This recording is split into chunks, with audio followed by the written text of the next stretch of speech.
Hello everyone. Welcome back to Guide Pro. If you want to protect your designs from being copied or reused without permission, adding a watermark in Canva is one of the smartest things you can do. Many people create thumbnails, posts, or digital products but forget to add branding. A watermark helps protect your content and also builds your brand visibility. Let me show you the complete method step by step. First, open Canva and open the design where you want to add the watermark. Now go to the left side panel and click on Apps. In the search bar, type Watermark and open the Watermark app. Once it opens, you will see two main options. You can create a text watermark or upload a logo watermark. If you choose text, type your brand name or channel name.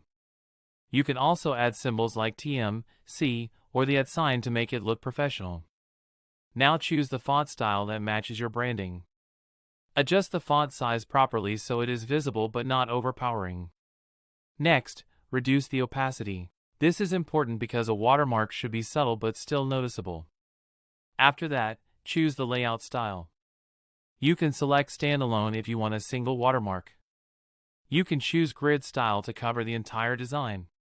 Or select staggered layout for a diagonal repeated effect.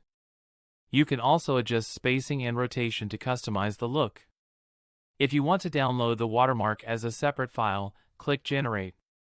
If you want to add it directly to your current design, click Upload to Canva. Now go to Uploads from the left panel. You will see your generated watermark inside Images.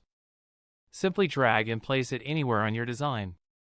If you choose logo instead of text, upload your logo and the app will convert it into a transparent watermark automatically. That is how you properly add a watermark in Canva and protect your content. If this video helped you, make sure to like this video and subscribe to Guide Pro for more practical tutorials. Hello everyone.